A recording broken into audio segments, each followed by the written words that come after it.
பறைகொண்டவாத்தை அணிவுவை வெங்கமல தண்டெறியல் பட்டர்விரான் கோதை சொன்னார் மாலை முப்பதுந்த பாமே இங்குய பரசுரைப்பார் இரண்டு மால் வரைத்தோள் சங்கண் திருமுகத்த செல்வ திருமாலார் எங்கும் திருவருள் பெத்து என்பொருவர் என்பா வங்க கடல் கடைந்த மாதவனை கேசவனை திங்கள் திருமுகத்து செய்யார் சென்னரஞ்சி அங்கப்பறை கொண்ட பாத்தை அணிபுதுவை வெங்கமர தண்டெறியல் பற்றர்விரான் கோதை சொன்னார் தமிழ் மாலை முப்பதுந்த பாமே இங்கு எப்பரசுரைப்பார் இரண்டு மால் வரைத்தோள் சங்கண் திருமுகத்த செல்வ திருமாலார் எங்கும் திருவருள் பெத்து இன்புருவர் எம்பாவாய் பல்லாண்டு பல்லாண்டு பல்லாயிரத்தாண்டு பல கோடி நூறாயிரம்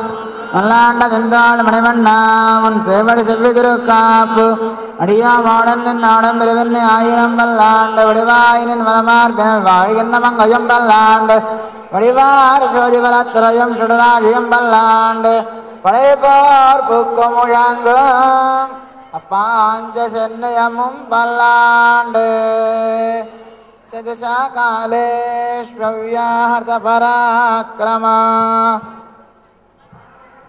யரிவ்யாஜ்ஞா வர்த்ததாம் அபிவர்த்ததா. जय श्रीमन्नारायण जय जय जय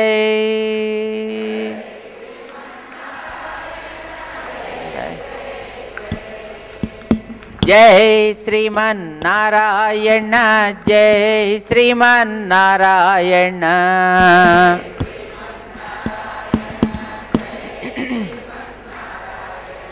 जय श्रीमन्नारायण जय जय जय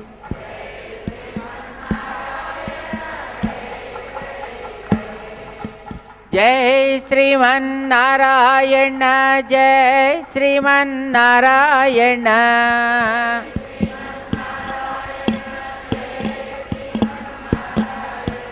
जय श्रीमन्नारायण जय जय जय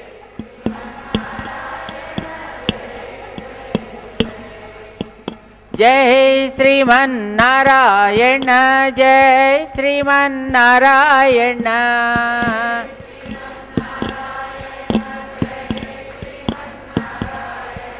जय श्रीमन्नारायण जय जय जय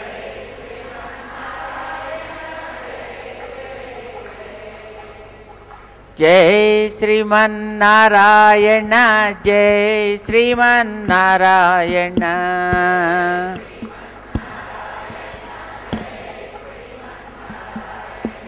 जय श्रीमन्नारायण जय जय जय जय श्रीमन्नारायण जय जय जय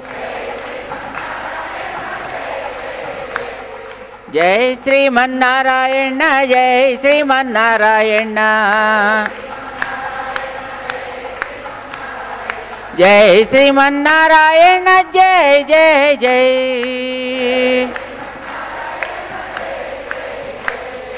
जय श्रीमन्नारायण जय श्रीमन्नारायण जय श्रीमन्नारायण जय जय जय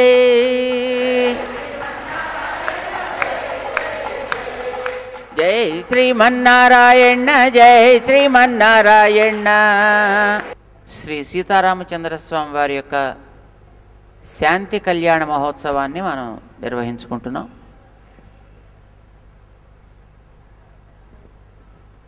రేపటి దినాన ఇక్కడ మనం ఆచార్యుల యొక్క సేవా రూపంగా వారిని స్మరించుకుంటూ మనం వారి పుట్టినరోజు పండుగ పురస్కరించుకొని చేసేటటువంటి ఒక గోపాల ఉపాయనము అనేటటువంటి ఒక కార్యక్రమాన్ని రేపు చేసుకుంటాం. దానికి పూర్వరంగంగా ఈ కళ్యాణ మండపాన్ని ప్రారంభం చేసుకోవడం, ఈవేళ దేవుడి యొక్క కైంకర్యముగా శాంతి కళ్యాణ మహోత్సవాన్ని జరుపుకోవడం అనే 2 కార్యక్రమాలు ఇప్పుడు ఇక్కడ మనం చేస్తున్నాం. ఒకటి కార్యక్రమం అయింది, శాంతి కళ్యాణ మహోత్సవాన్ని ఇప్పుడు మనం ప్రారంభం చేసుకోబోతున్నాం. విశ్వక్సేన పూజ ముందు జరుగుతుంది, పుణ్యాహవాచన కార్యక్రమం తర్వాత జరుగుతుంది. దేవుడికి కంకణ ధారణ చేస్తారు, యజ్ఞోపవీత ధారణ చేస్తారు, ఆ తర్వాత మాంగళ్య సూత్ర ధారణ. ఇలాగా శాంతి కళ్యాణం అని మనం భగవంతుడి యొక్క వివాహ మహోత్సవం లాంటి కార్యక్రమం. నిజానికి దేవుడికి వివాహం అనేది మనం చేయాల్సిందేం కాదు, కానీ భగవంతుడికి ఒక నియమం ఉంది. ఈ లోకంలోకి మనం కోరుకున్న రూపంలోకి ఏదైనా ఆయన రావాల్సిన అవసరం ఏర్పడితే, అలా వచ్చినప్పుడు మనుష్యులకి ఎలాంటి ఉపచారాలు ఉంటాయో సేవలు ఉంటాయో అలాంటివన్నీ తను స్వీకరిస్తాను అనేది ఆయన యొక్క నియమం. ఎవరి కోసం వస్తాడో వాళ్ళ నియమాలన్నీ తనవిగా చేసుకుంటాడన్నమాట. ఇది భగవంతుడి యొక్క నియమనం. మనుష్యుల కోసం వస్తే మనిషిలానే ఉంటాడు ఆయన. మనిషికి చేసేటటువంటి సేవలన్నీ ఆయనకి చేసుకోవచ్చు. ఆయన దేవతగా వస్తే దేవతలతో పాటు ఒకటై ఆ దేవతలకి, మానవుడిగా వస్తే మానవుడికి జరిగేటటువంటివన్నీ ఆయన జరిపించుకుంటాడు. మనుష్యులలో ఒక పూర్ణత్వాన్ని కలిగించడం కోసం చేసే ఒక కార్యక్రమం కళ్యాణ మహోత్సవం, వివాహ మహోత్సవ కార్యక్రమం లాంటిది. ఇప్పుడు మనం మన కోసం వచ్చినటువంటి స్వామి కనుక ఆ పెరుమాళ్ళకు కూడా జరుపుకుంటాం. జరిగేటటువంటి కార్యక్రమం శుభం కలగాలని మన ఓం నారాయణ గారు ఈ ప్రాంతంలో మంచి సేవా కార్యక్రమాలను చక్కగా చేయిస్తూ ఈవేళ ఈ తమతో పాటు ఇక్కడ ఉండేటటువంటి వారందరికీ కూడా ఉపయోగపడాలనే ఒక మంచి సంకల్పంతో చక్కటి విశాలమైనటువంటి ఒక ఈ వివాహ వేదిక, వివాహ మండపం దీన్ని ఏర్పాటు చేశారు. దాని ఆరంభాన్ని పెరుమాళ్ళ కళ్యాణంతో ఆరంభించుకోవాలి అని కోరుకున్నారు ఆయన.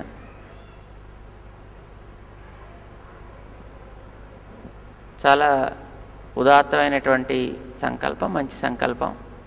మనం శాంతి కళ్యాణ మహోత్సవాన్ని ఇప్పుడు ఇక్కడ ప్రారంభం చేసుకుంటున్నాం.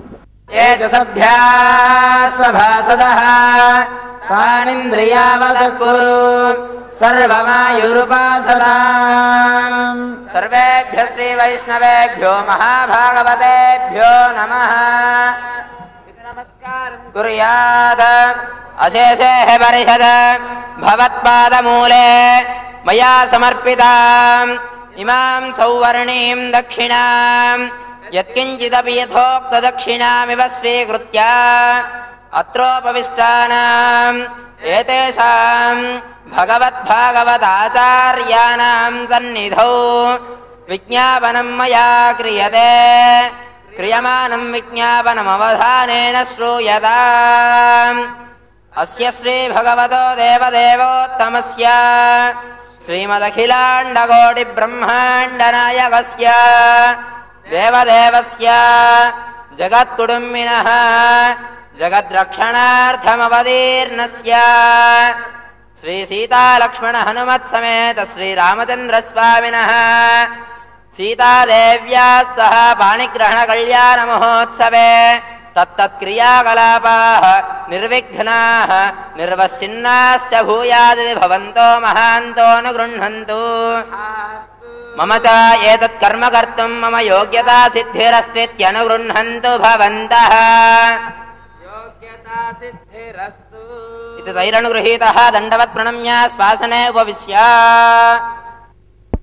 మమాంతరిక్షమురుగోపమస్తు మహ్యం వాతః పవతాం కామే అస్మిన్ మయి దేవా ద్రవిణమాయుదంతాం మయ్యాశీరస్తు మయి దేవహూతిః दैव्या होतारावनिषन्तपूर्वैरिष्टास्यामधनुवा सुवीराः मह्यं यजन्तु मम यानि हव्यागोदिः सत्या मनसो मे अस्तु येनो मानिकाङ्गतमच्चनाहं विश्वे देवासोऽधिवोचता मे देवी षडुर्वीरुणः कृणोत विश्वे देवास इह वीरयध्वम् माहास्महि प्रजयामा तनूभिर्मारधामद्विषते सोमराजन्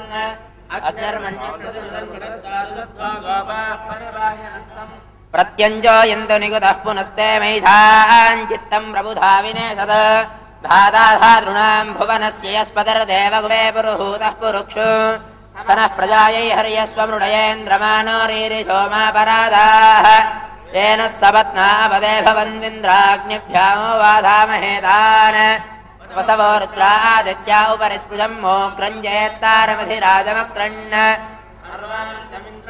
हवामहे योगोदिद्धनजिदस्वजित्यः इमन्नो यज्ञं विहवेजुषस्वास्य कुर्मो हरिवो मेदिनन्त्वा ॐ देवीं वाचमदनेन्त देवास्तां विश्वरूपाः पशवो वदन्ति सा नो मन्द्रे समूर्तिन्दुहानाधेनुर्वागस्मानुपदुस्तुतैतो अयं मुहूर्तः सुमुहूर्तो अस्तु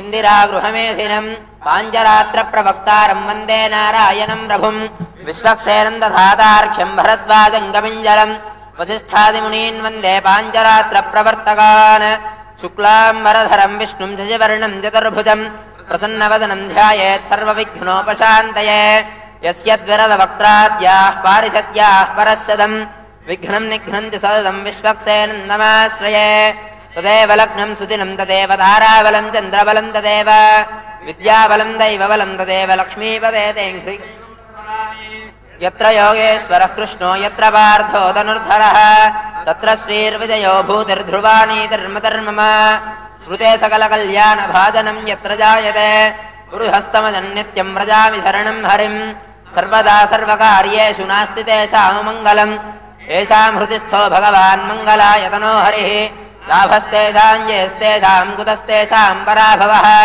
एकदां लोकाभिरां श्रीरां भूयो भूयो नमाम्यहम् जनाभ्यां नमः श्रीसीतारं कुर्यात् दर्भे श्वासीनो दर्भान् धारयमानः पवित्रपाणिः त्रिः प्राणानायम्या। जय श्रीमन्नारायण। यति भगवान नारायण के ही रूप होते हैं और एक यति का दर्शन पाना लोगों को बहुत मुश्किल होता है, क्योंकि दुर्लभो मानुषो देहो देहिनाम क्षणभंगुरः तत्रापि दुर्लभम मन्ये वैकुंठ प्रिय दर्शनम। भागवत में आप लोगों ने सुना है। संसार में सबसे दुर्लभ है मानव शरीर। आप सब रामायण को पढ़ते हैं और सुने हैं। रामायण के उत्तरकांड में, तुलसीकृत रामायण के उत्तरकांड में प्रसंग है भक्तवर काकभूषुंडी जी और गरुड़ जी का संवाद। अंत में भगवान के वाहन गरुड़ जी प्रश्न करते हैं कि संसार में सबसे दुर्लभ शरीर कौन है। प्रथम ही नाथ कहू मति धीरा सबते दुर्लभ कवन शरीरा। इस प्रकार पक्षीराज गरुड़ जी ने प्रश्न किया है। तो उत्तर में काकभूषुंडी जी कहते हैं नरतन सम नहीं कवनि उदेही। मानव शरीर के समान संसार में उत्तम शरीर दूसरा नहीं है, क्योंकि अन्य शरीर में बौद्धिक विकास नहीं हो सकता और सब काम हो सकता है। तो ये बहुत ही महत्वपूर्ण शरीर है, इसलिए कहा दुर्लभो मानुषो देहो। तो उससे भी दुर्लभ एक चीज है, वो क्या है? वैकुंठ प्रिय दर्शनम। भगवान वैकुंठनाथ के प्यारे भक्तों का दर्शन। तो उन भक्तों में भी परमहंस परिव्राजकाचार्य जो हमारे भारतवर्ष के ही नहीं पूरे विश्व के जाने माने एक महापुरुष हैं, महान तपस्वी संत हमारे पूज्य जीयर स्वामी जी महाराज और स्वामी जी महाराज के शिष्य दूसरे जीयर स्वामी जी। दो यति का दर्शन आप सबको एक साथ सुलभ हुआ है, ये भगवान की ही कृपा है।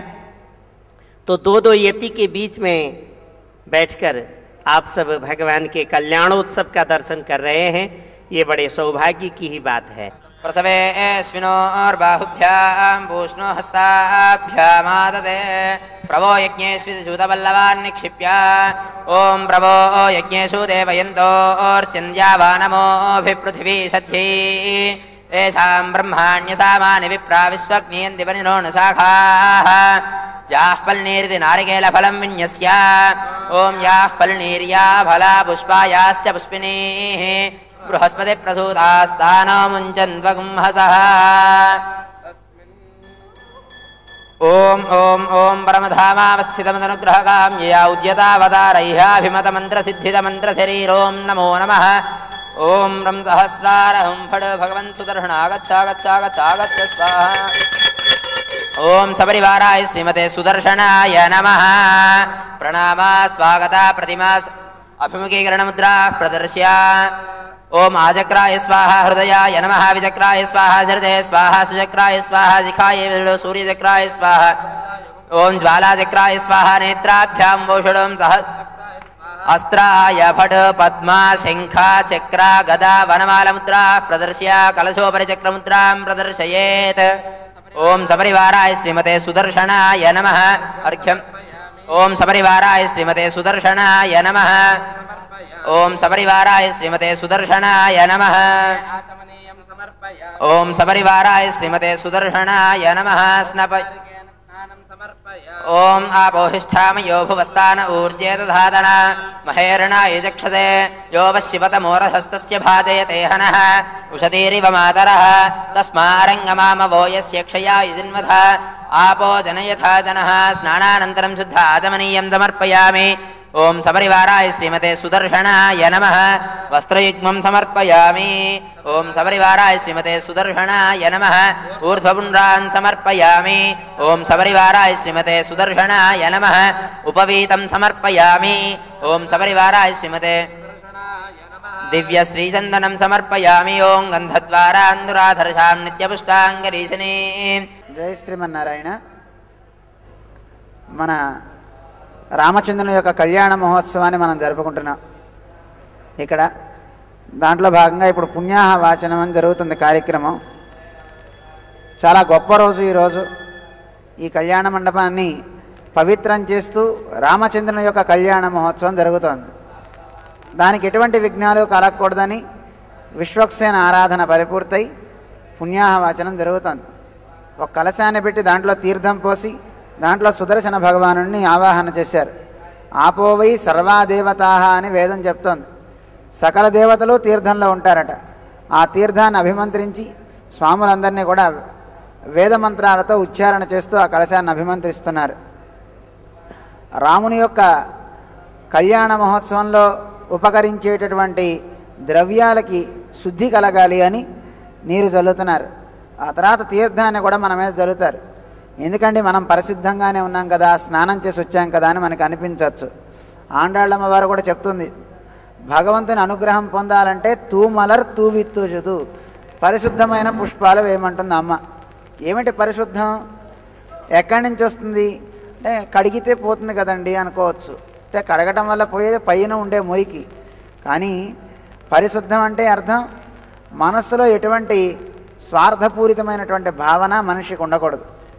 ఉంటే కనుక అది నువ్వు వేసే పుష్పమైనా పెట్టే నివేదనైనా అది కలుషితమైపోతుంది అంటారు. అందువల్ల ఎటువంటి కలుషితం కలవని మనస్సు మందై ఉండాలి. భగవంతుడా, అమ్మతో నిన్ను చేర్చడమే మాకు ఒక ప్రయోజనం తప్ప మాకు ఇతరత్ర ప్రయోజనం మాకు ఏమీ లేదు అనుకోవాలి. అలా అనుకునే మనస్సు మనకు కలగాలి. కానీ లోకంలో ఎవరు ఏ పని చేసినా ఏదో ఒక ప్రయోజనాన్ని కోరుతూనే చేస్తారు. ప్రయోజనం అనుద్దిశ్య నమందోపి ప్రవర్తతే అంటుంది శాస్త్రం. ప్రయోజనం లేనిదే ఎవరు ఏ పని చేయరు కదా. ఆ రాయి తీసి అటు పెట్టరా అంటే ఎంత ఇస్తామని అడుగుతాడు. కాస్త దేవుడికి పూలు కోసి పెట్టరా అన్న ఏమిస్తావని అడుగుతారు. కానీ ప్రయోజనాన్ని కోరకుండా భగవంతుని కైంకర్యమే నాకు ఒక లాభం అనుకునేవాడు ఎవరైనా ఉండాలి కదా. అలా అనుకున్నవాడు ఆంజనేయ స్వామి. తాను రాముడికి సీతమ్మకి ఇద్దరికి ఎప్పుడూ సేవ చేయాలి, నిరంతరం ఆ జంటను ఎప్పుడు చూడాలి అనే ఒక గొప్ప భావం కలిగిన వారు అటు మన ఆళ్వార్ ఆచార్యులందరూ కూడా పెద్దలంతాను. అటువంటి మనస్సు మనకు కలగాలి. అదే కళ్యాణప్రదం అంటారండి. అదే నిజమైన కళ్యాణం అంటే. అంటే మనకి భగవంతుని పట్ల ప్రేమ కలగాలి, ఆ భగవంతునికి మంగళాలని ఆకాంక్షిస్తూ ఉండాలి. అటువంటి మనస్సు ఈ పుణ్యాహవచన తీర్థంతో మనందరినీ పవిత్రం చేస్తుంది అంటంలో సంశయమేం లేదన్నమాట. అటువంటి వేదమంత్ర ఉచ్చారణతో జరిగేటటువంటి ఈ పుణ్యాహవచనాన్ని అందరం శ్రవణం చేస్తూ తర్వాత తీర్థాన్ని అందరి మీద, పూజా ద్రవ్యాల మీద, అన్నిటి మీద ప్రోక్షణ చేస్తారు. అయితే సరే, మన మనస్సులకి కలుషితం ఉంది, మరి పుష్పాలకు కలుషితం ఎక్కడి నుంచి వస్తుంది అనే భావన కూడా మనకు కలగచ్చు. పుష్పాలు కోసేవారు, తెచ్చేవారు అపవిత్రంగా ఉండొచ్చు, లేదు కింద పడిపోయినవి తేవచ్చు. అలాంటి పుష్పాలకు కూడా మరి కింద పడిన పుష్పాలను దేవునికి సమర్పించకూడదు. అది కాక మళ్ళీ స్నానం చేసి కోసారో స్నానం చేయకుండా కోసారో తెలియదు. అలాంటి పుష్పాలని భగవంతుడికి సమర్పించేటప్పుడు ఒకసారి ప్రోక్షణ చేసి, అంటే జల్లి దాన్ని తీర్థంతో ఆ తర్వాత స్వామికి సమర్పిస్తామన్నమాట. అటువంటి పుణ్యావచనం ఇక్కడ జరిగింది. అందులో ఆ తీర్థం శాంతిరస్తు, పుష్టిరస్తు, వృద్ధిరస్తు, ఆయుష్యమస్తు అని చదువుతున్నారు మన స్వాములు. ఈ తీర్థం అందరికీ ఆయుష్ను కలిగించుగాక. మేము చదివినటువంటి, అంటే ఎలాంటి తీర్థం ఇది? అన్ని నీళ్ళకి ఆ శక్తి ఉండదు. శ్రీ మహావిష్ణువు యొక్క పాద తీర్థం ఆ తీర్థం కింద సంభావిస్తారు మన వాళ్ళు. సుదర్శన భగవాను ఇందాక ఆవాహన చేశామని చెప్పుకున్నాం కదా. అటువంటి ఆ సుదర్శన భగవానుడు అందరినీ సంపదలిచ్చి చక్కటి స్థితిని మనకు కలిగిస్తూ భగవద్ దర్శనాన్ని మనకు కలిగిస్తాడు. అందుకే ఆయనకి పేరు సుదర్శన, భగవంతుడిని బాగా చూపించేవాడు అని అర్థం అండి. అలా చూపించమని ప్రార్థన చేస్తూ మన ఇక్కడ కూడా వాస్తు దోషాలు ఏమన్నా ఉన్నా ఆ దోషాలు ఏం లేకుండా చేస్తుంది ఈ పుణ్యవచనం. అటువంటి ఆ కార్యక్రమాన్ని ఇప్పుడు మంత్ర జపం చేసి ఆ తీర్థాన్ని ఇప్పుడు ప్రోక్షణ చేస్తున్నారు. అందరం దర్శించుకుందాం. గోవింద గోవింద. అపరాజిత మంత్రం అని ఒక మంత్రాన్ని చెప్తూ చందన లేపనాన్ని రాస్తూ ఉంటారు. అది చేసి భగవంతుని దగ్గర పెట్టి మనకి ఇస్తారన్నమాట, ఆయన అనుగ్రహాన్ని ఇచ్చి. అపరాజిత మంత్రం అంటే ఎవడి చేతిలో మనకి పరాజయం అనేదే ఉండదు, ఓటం అనేది కలిగింపదనమాట. ఆ రక్షాసూత్రం ఎప్పుడూ వాడికి విజయాలే కలుగుతాయి. లోకంలో చాలామంది భయపెడుతూ ఉంటారు, వాడికి గాలి పట్టిందని, దెయ్యం పట్టిందని అంటూ ఉంటారు. ఉన్నాయో లేవో మనకి తెలియదు, కానీ ఒకవేళ అలాంటి దోషాలని కూడా పారద్రోలేటటువంటి గొప్ప మంత్రం అపరాజిత మంత్రం అని చదువుతారు ఇప్పుడు మన వాళ్ళు. తర్వాత విందురు కానీ అందరూ కూడా ఆ మంత్రంతో కంకణాన్ని చందన లేపనం చేసి మనకి ఇస్తారనమాట ఉభయదారులకు. తర్వాత దంపతులకి ఇస్తారు. తర్వాత రామచంద్రుడికి సీతమ్మ వారికి కూడా కడతారు.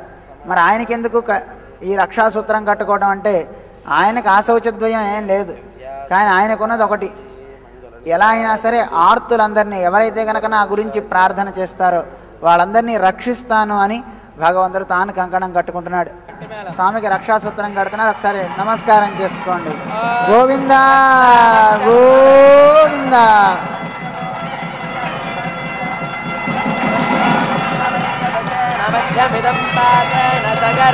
రక్షా ఓం విశ్వేత్తాదే సమానేక ప్రవాచ్యాయ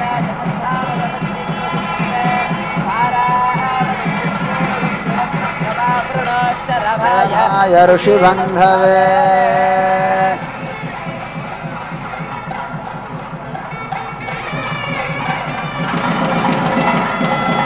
గోవింద గోవింద. బృహత్సామక్షత్రపృథృవిష్ణుయం దృష్టభౌజస్సుభితముగ్రవీరం ఇంద్రస్తోమేన పంచదశేన మధ్యమిదం వాతేన సగరేణ రక్షా. జై శ్రీమన్నారాయణ. స్వామికి యజ్ఞోపవీత ధారణ జరుగుతుంది. వివాహ సమయంలో అంటే చిన్నప్పుడే విద్యాభ్యాసానికి స్వామి బయలుదేరేటప్పుడు ఉపనయనం చేస్తారు. గర్భాష్టమేషు బ్రాహ్మణ ఉపనయీత అని గర్భం నుంచి 7వ సంవత్సరంలో 8వ సంవత్సరంలో ఉపనయనం చేస్తారు పిల్లవాడికి. అలా ఉపనయన సంస్కారం అయిన తర్వాత విద్యాభ్యాసం మొత్తం పూర్తి చేసి వివాహానికి వెళ్తూ, అంటే విద్య పూర్తి చేసినప్పుడు వేసుకుంటారు రెండో యజ్ఞోపవీతం అన్నమాట. అంటే ఇంకా ఇతను విద్యాభ్యాసాన్ని పూర్తి చేశాడు అని చెప్పుకోవడానికి అలాంటి యజ్ఞోపవీతాన్ని ఇక్కడ వేస్తున్నారు. అయితే నిజానికి మరి భగవంతుడికి యజ్ఞోపవీతం ఇక్కడ ఎందుకు ధరిస్తున్నాడు? లోకం అవతారమే ముఖ్య ప్రయోజనం. ధర్మ సంస్థాపన కోసం భగవంతుడు లోకానికి వస్తూ ఉంటాడు. మరి అలా వచ్చినప్పుడు తాను భగవంతుని యొక్క గుణాలతోనే ఈ లోకంలో సంచరించాడు అనుకోండి. అలా సంచరించినప్పుడు ప్రతివాడు అయ్యా నువ్వు దేవుడు కాబట్టి ఇలా చేసుకుంటున్నావు, గోవిందా పరమం పవిత్రం ప్రజాపతేర్యక్షాదం పురస్తాద్ ఆయుష్యమగ్ర్యం ప్రథమం బలమస్తు తేజః. గోవింద గోవింద. సుముహూర్త అస్తు.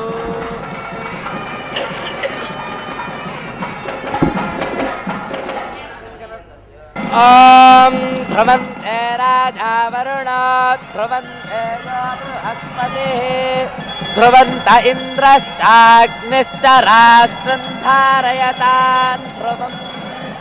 అయం ముహూర్తః సుముహూర్త అస్తు. తథాస్తు.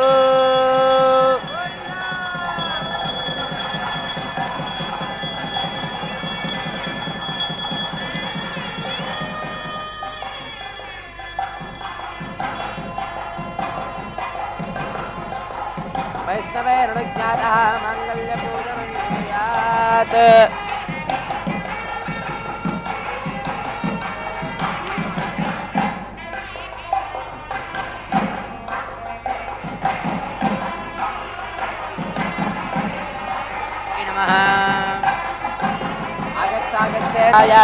సుగంధక్షేరముదార్ణవశాయినే శేషభోగపర్యంకాయ గరుడవాహనాయ వాసుదేవాయ నమః.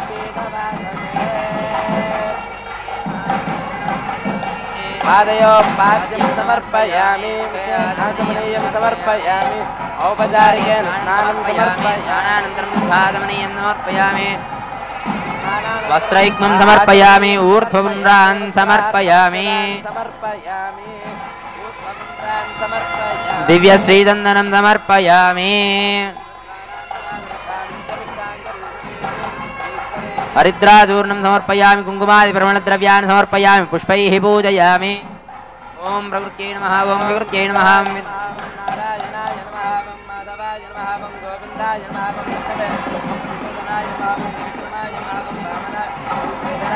ఋషికేశాయ నమః. ఓం పద్మనాభాయ నమః. ఓం దామోదరాయ నమః. ఓం సంకర్షణాయ నమః. ఓం వాసుదేవాయ నమః. ఓం ప్రద్యుమ్నాయ నమః. ఓం అనిరుద్ధాయ నమః. ఓం అచ్యుతాయ నమః. ఓం జనార్దనాయ నమః. ఓం ఉపేంద్రాయ నమః. ఓం హరయే నమః. ఓం శ్రీకృష్ణాయ నమః.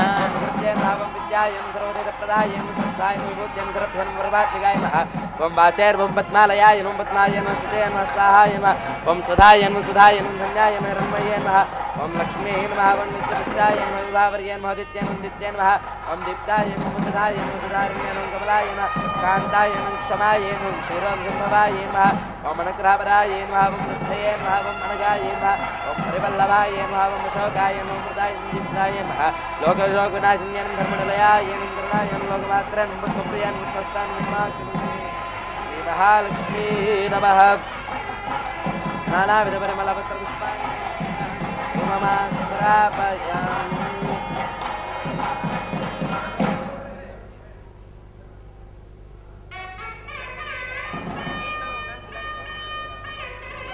ఓం మూర్ధానం దివో రతిం పృథివ్యా వైశ్వానరమృతాయ జాతమగ్నిం కవిగం సమ్రాజమతి